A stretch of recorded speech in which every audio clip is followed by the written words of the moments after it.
Hi everyone, my name is Jessica Hunter, and today I'm going to talk about ClinGen's Actionability Working Group. I'm going to start with a description of the Actionability Working Group, or AWG, and talk about how we define clinical actionability.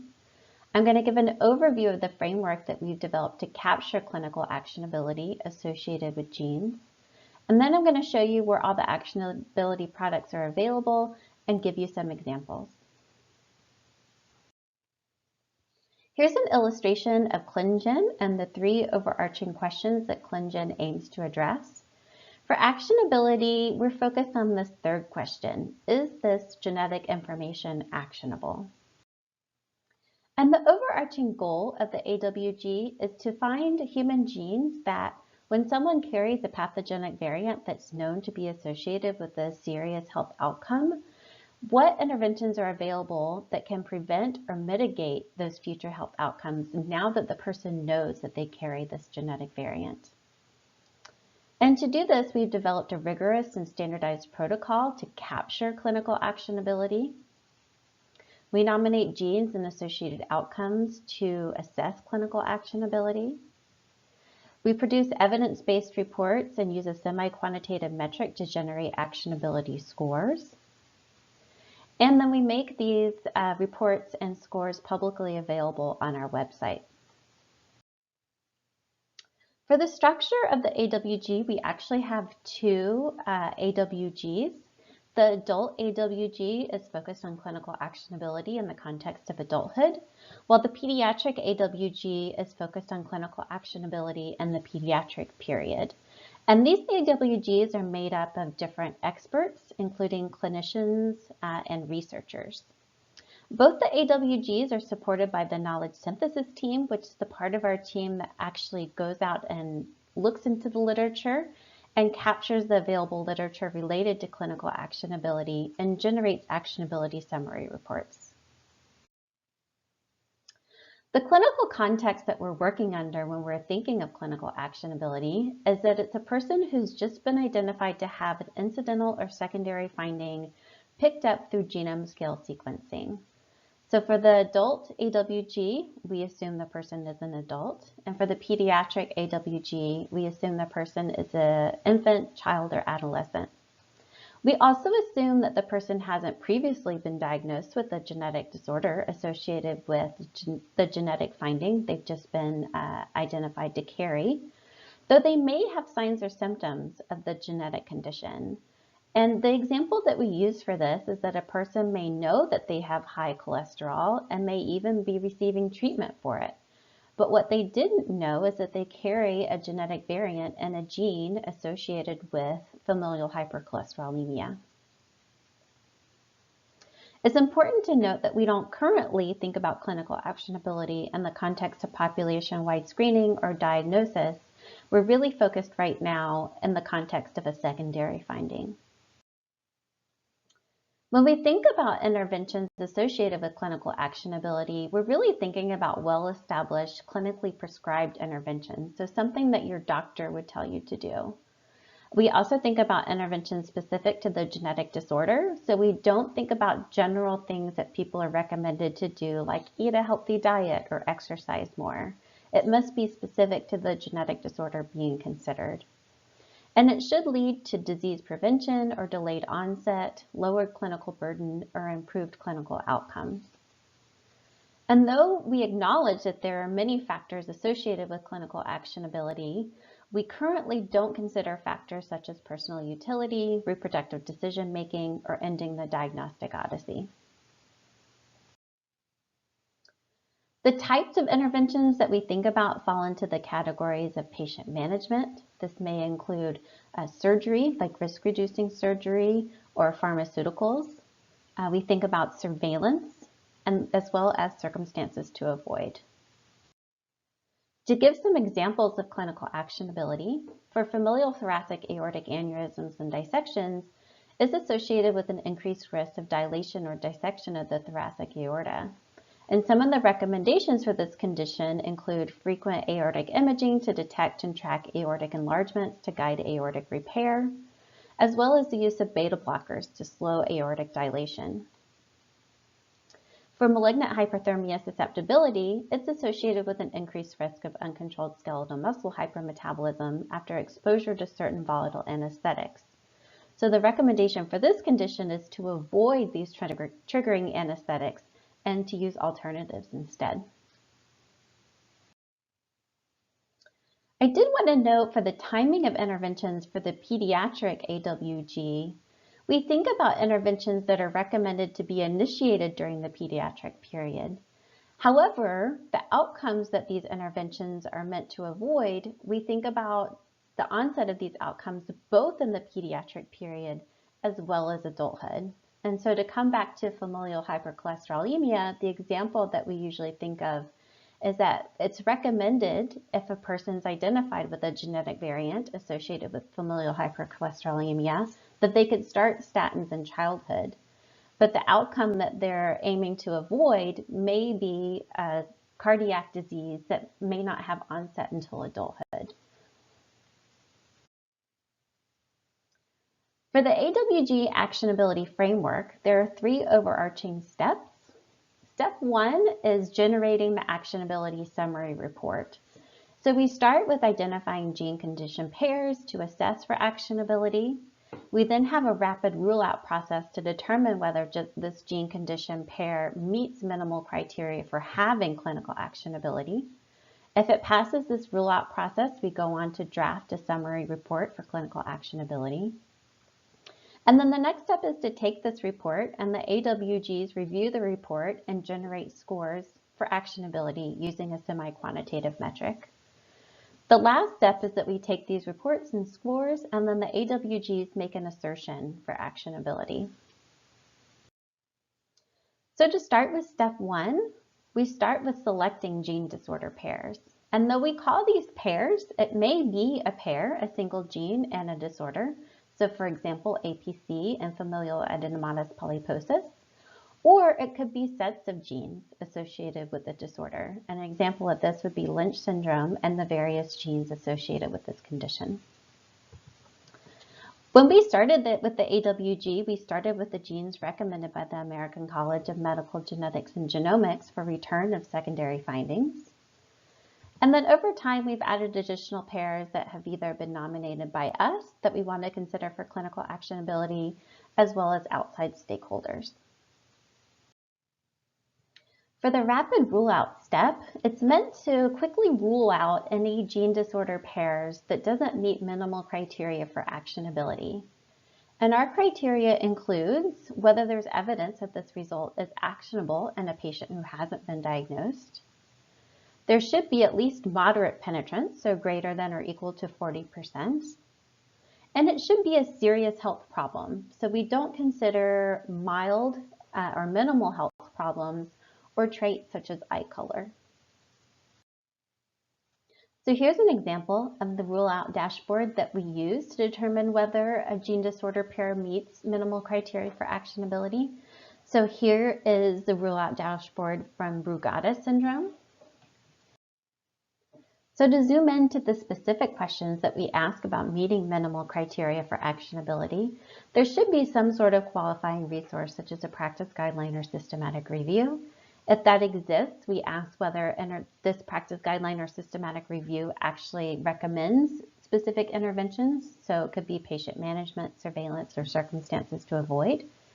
If it does, for the adult AWG, we ask whether these interventions would be effective in an adult who has not been diagnosed with this condition yet.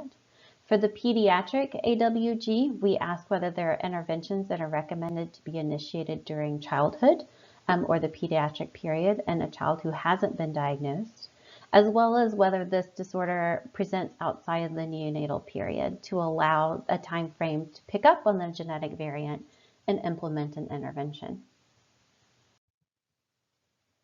The next question is whether this genetic condition is a significant health problem.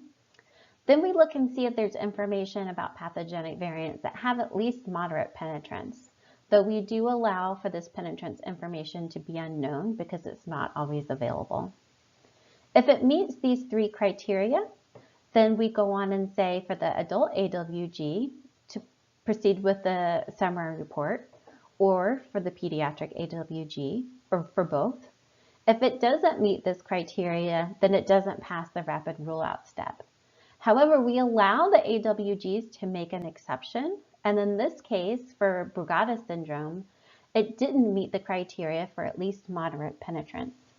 However, both the AWGs granted an exception to proceed with generating a summary report for Brugada syndrome because in this case, though it didn't meet the criteria for moderate penetrance, it was still a significant health problem that had effective interventions available. So once it passes the rapid rule-out step, the gene disorder pair moves on to having an actionability summary report generated. So we've developed a structured protocol to make the search for evidence standardized and reproducible across curators. The idea is that each curator following the protocol would generate a similar actionability report. I will point out that the evidence search is not broad. We don't consider all aspects of the literature. We've limited it in scope to make our process feasible. So when we're looking in the literature, we're looking for clinical practice guidelines, systematic reviews, meta-analysis, as well as vetted resources such as OMIM, gene reviews, Orphanet, and clinical utility gene cards. What we don't include in the reports is narrative reviews and primary literature. Once we've identified all of our pieces of evidence, we tier them based on quality. So a tier 1 resource would be a systematic review, a meta-analysis, or a practice guideline based on a systematic review. Tier 2 would be practice guidelines or expert consensus that aren't based on a systematic review. Tier 3 would include all non-systematic evidence reviews, which would include OMIM entries and gene reviews that do cite primary literature for the information that they include.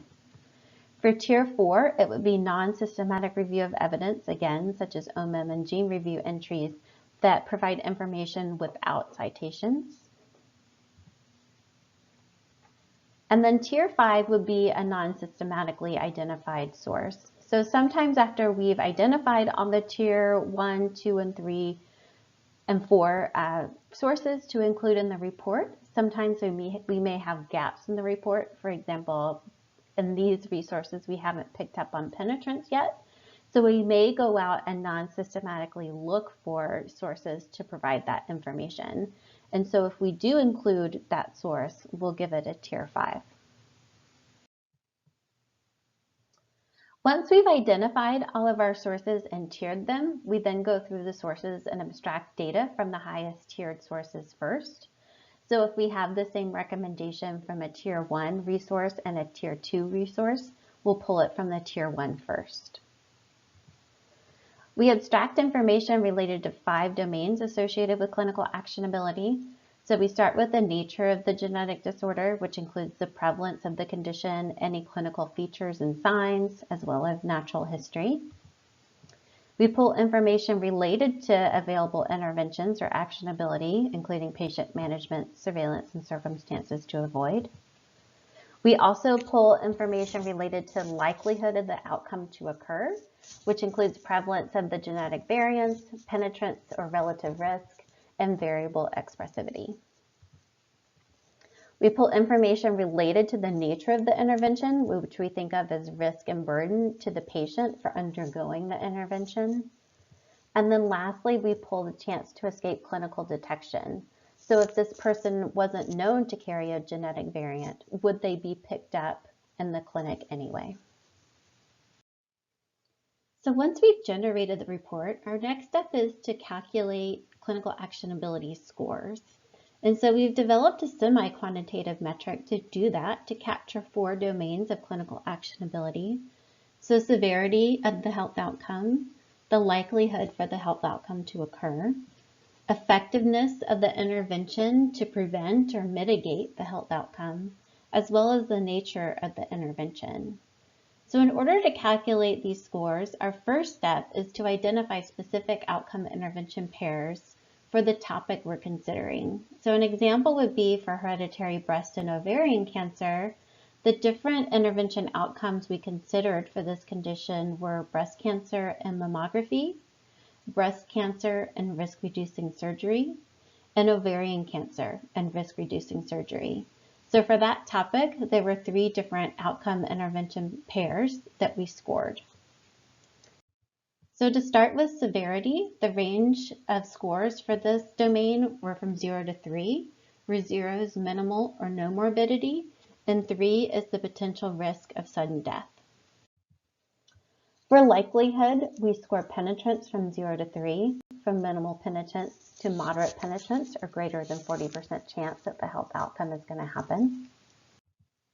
For effectiveness of the intervention, we score how effective it is from a 0, which is it's controversial and unknown to be effective, to 3, there's evidence that it's highly effective in preventing or mitigating the health outcome. Sometimes there actually may be information or evidence that the intervention is not effective. In that case, we give the effectiveness score a score of IN for ineffective, and in that case, none of the other categories are scored. For nature of the intervention, again, the scores range from 0 to 3, where 0 is the intervention has an associated high risk of morbidity, it's poorly acceptable, or it's really intensive, and something like this would be a gastrectomy to prevent gastric cancer. To a score of 3, indicating it's low risk, it's medically acceptable, and low intensity, so something like beta blockers that has really minimal side effects would get a score of a 3. For likelihood and effectiveness, we also rate the level of evidence. So if the intervention, to give an example for effectiveness, if the intervention comes from a tier 1 source, it'll be given a literature score of A. For the scoring process, we send the reports out to all of our AWG members. They individually rate each of the 4 domains to give a preliminary score. Then we all get on a call and discuss everybody's scores. And then after that discussion, everyone provides a final score. And these final scores actually may still differ among the different scores in the AWG. And of these final scores, we pick the majority, and that's the consensus score that's presented by the AWG. However, those individual final scores may disagree among the scores from the AWG. So some of the things that we think about when the AWGs are doing their scoring is that we may want to actually score some subgroups in a genetic condition separately if they're known to differ across the actionability domains. So some examples are that some of the genes may have different penetrance. So for BRCA1 and 2, for hereditary breast and ovarian cancer, we scored these genes separately because they had different penetrance for the outcomes for breast and ovarian cancer. We may want to score subgroups differently defined by sex. So an example would be hemophilia. It's an X-linked disorder, so we scored this separately for males and females due to difference in severity between males and females. Or we may want to score it differently for zygosity. For familial hypercholesterolemia, we scored it separately for heterozygosity versus homozygosity due to the varying severity.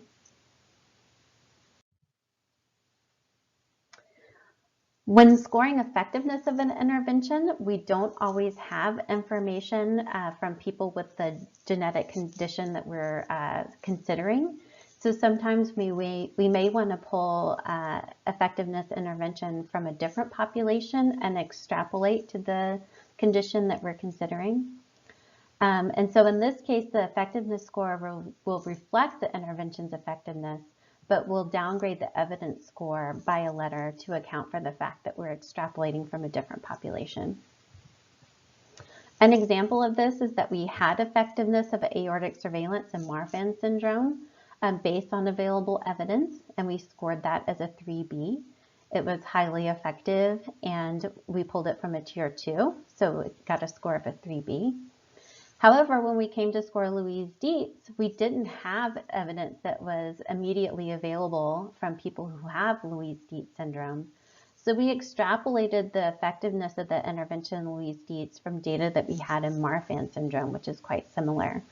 But in this case, we downgraded the evidence score to a score of a 3C to account for the fact that we were extrapolating. Also, there are times that scores can choose to override the available evidence and give it a higher score based on their own expert opinion. And so an example is this: when we went to score familial adenomatous polyposis, we gave it a score of 3A for penetrance because though the available evidence met criteria for a 3C, it was tier 3 evidence that was available.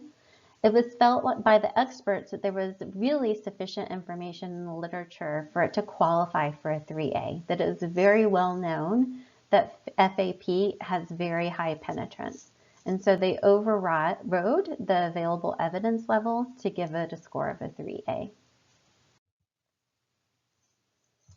When we score the effectiveness of a surveillance intervention, this one's really tricky because it's important to think when we're thinking of effectiveness is it's not the effectiveness of the surveillance intervention to detect the outcome, but more the effectiveness of the surveillance intervention to catch the outcome early and to allow for the timely intervention of downstream treatments to reduce morbidity and mortality. So an example of this when thinking about hereditary breast and ovarian cancer, for example, and mammography, we don't think of effectiveness in the context of its ability to detect a tumor in the breast or proximal effectiveness, but more about the effectiveness of mammography programs to reduce morbidity and mortality by catching breast cancer early. So to come back to the scores that are generated by the actionability groups, again, there's 4 domains of actionability that we score: severity, likelihood, effectiveness, and nature of intervention. We don't typically sum these actionability scores. We think of them as separate domains because to sum across scores indicates that they have equal weight, which may not always be the case. However, for the purposes of our assertions, we do sum the scores and use that as a starting point to generate our actionability assertions. So what we mean by actionability assertion is once the AWG has generated a report, calculated scores, they then make a more qualitative assessment of the level of actionability. So we've developed 4 levels of actionability. The scores are used to generate an initial assertion of strong actionability, moderate actionability, or limited actionability.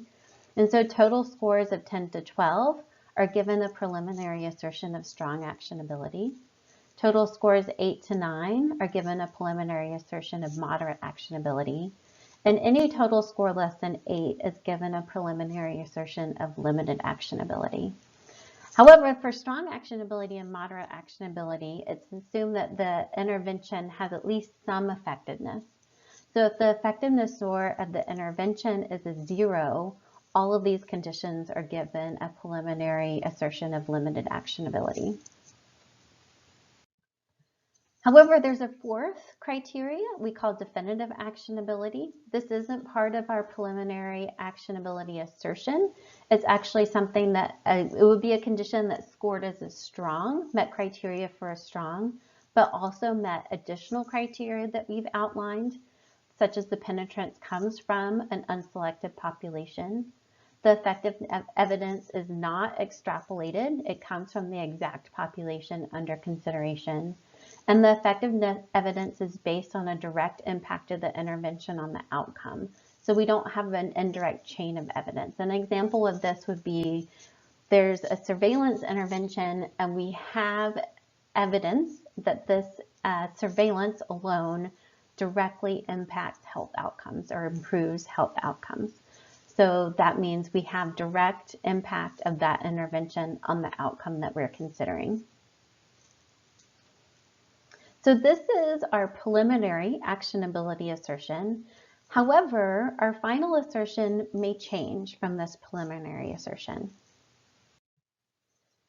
So what happens after the scoring process is that a preliminary assertion is calculated based on our final consensus scores.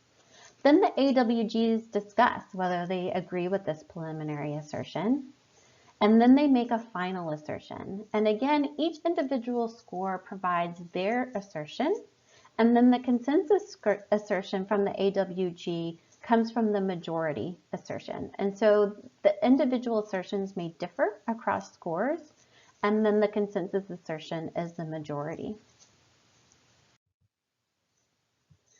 So similar to what we think about when we're generating scores, some of the things that we think about when we're making our final assertion, and the reasons the final assertion may be different than the original assertion, may be that we've determined it meets the criteria that we've outlined for definitive actionability. There may be limited evidence or poor quality of the evidence for any part of the score, which may make us want to change our final assertion. There may be an intervention that's widely used in current clinical practice that hasn't been systematically evaluated, as well as there may be high quality evidence or larger studies that aren't forthcoming or would be unethical. And so an example of this is for some metabolic conditions, there are dietary recommendations. However, there aren't larger studies to assess how effective these are, such as diet versus no diet, because it would be unethical to not give someone with this metabolic condition the special diet. So once we've finished the clinical actionability assessment for a gene disorder topic, the summary report, the consensus scores, and the assertions that we've generated become publicly available on the ClinGen website. Today, across the AWGs, we've assessed about 175 topics that have been released and are available on the ClinGen website. I'm going to show you some examples, but it has been noted that our website is going to be undergoing some changes soon, so it may not look exactly how I'm going to show you when you go to look at the website in the future. And our goal is for these products to be used by stakeholders to guide decision-making regarding the return of secondary findings based on actionability. It's important to know that these reports aren't comprehensive. Like I said, we don't do a comprehensive assessment of the available literature. We focus mostly on secondary literature, and so they shouldn't be used to guide clinical care. So if you go to the actionability web page on the clinical genome or ClinGen website, you'll come to this site. And some of the information available on this page, you can link to the adult actionability working group specifically, or the pediatric actionability working group specifically, and get more information about those groups. You can also get to some of the available documents that we've generated related to the assessment of actionability. So some of the papers that we published related to developing our protocol. You can find our scoring metric here. We've developed some training materials for our new scores for the AWG that may be helpful for someone to look at to learn more about how we assess clinical actionability. You can also get to our reports and scores under the category of tools and resources. So this takes you to a curation of the available topics, as well as to our interface where we curate the topics. So if you go to the Adult Actionability Working Group, this is what you'll see. You'll see the members in the group, as well as some of the related information, which includes our protocol. So we've published or made our protocol available on this page, which shows how we go about actually assessing actionability, how we pull evidence from the literature and the type of evidence that we pull. So to come back to the page before where you can link to the scores and the available reports, if you select Curations, it will take you to this page where you can browse our curations. So the first is to show a list of all adult and pediatric actionability reports by topic, or you can focus on the scores in the adult context or the scores in the pediatric context. If you select the first option to take you to the list of all adult and pediatric actionability reports, it will take you to this page. So on the left-hand side, you'll see all the conditions listed. And on the right-hand side, you'll see some options. You can filter the report by context, such as adult versus pediatric. You can filter it by status, whether it's been released or whether it's currently in progress. You can export the associated information or use an API. To get to the reports, you can use these buttons that I've enlarged here. The button on the left will show you the rule out report for the topic and that particular context. The button in the middle actually takes you to the actionability report, and the button on the right will show you the different versions of the report because we do update them over time. So if you select to look at a report, here's an example of one of the reports from the pediatric AWG for MCAD deficiency. So at the top of the report, the information that you'll see is the status. So it passed the initial rule out. It's been released. So we've finished this report and it's publicly available. The final assertion for MCAD deficiency in the pediatric context is that we determined it had strong actionability. And below that, you'll see the consensus scores for the different outcome intervention pairs that we scored for MCAD deficiency. So there were 4 outcome intervention pairs, and each one has a separate score for the 4 domains of actionability that we score. Here's a different report for the from the pediatric AWG for FAP. In this case, we actually changed the final assertion. The initial assertion for this topic was strong actionability, but because it met the criteria for definitive actionability, the final assertion was upgraded to a definitive actionability rating. And in this case, we provided a rationale for that. We usually provide a rationale when we do change the final assertion from the preliminary assertion to explain to the reader why we chose to do that. And so in this case, we noted that it met the criteria that we had outlined for definitive actionability and that the evidence for effectiveness in the intervention was from the FAP population. And the effectiveness in the intervention is supported by the fact that surveillance will lead to a more intensive intervention only if polyps are found. The penetrance evidence was also from FAP, although it was only available in adulthood. It wasn't available from the pediatric period. And again, below, here's the outcome intervention pair that we scored for FAP in the pediatric context.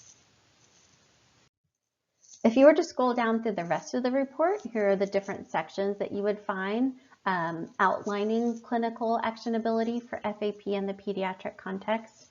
So for severity of the outcome, we capture information related to prevalence of FAP, the associated clinical features such as signs and symptoms, the general and natural history of FAP. Next, we capture information related to effectiveness of the intervention. So here would be all the patient management interventions and the associated information related to how effective they are in preventing the outcome if that information is available. The next chance would be related to how likely it is for the health outcome to happen. So we capture information related to prevalence of the genetic variants, information related to penetrance of the different health outcomes. And then lastly, we capture information related to nature of the intervention or risk and burden of the different interventions to the patient. And then lastly, the chance for a patient to escape clinical detection. So if you were to go back to the browse curations, we just looked at the list of all adult and pediatric actionability reports by topic. If you were to come back to this site and say, I only want to see the scores in the adult context and selected that option, it would take you to this page. So again, here's a list of the different genetic disorders, and it would show you the different outcome intervention pairs that we scored for that condition, including the scores for the 4 domains of actionability. Again, there are some options in how you view this page. You can select column visibility and select different options for other variables you'd like to see for each disorder, including the status, whether it's been released, and other options for each report that's been generated. You can export this information or use an API. So some final notes for ClinGen's actionability working groups. We do regularly go back and update reports, particularly if we know that there's new evidence available that could potentially impact the scores that we generate. I will note that our assertions process is relatively recent. We only started making actionability assertions a couple of months ago. So when you go into the website and you start looking at reports, you'll know that assertions aren't available for all of the reports that we've generated.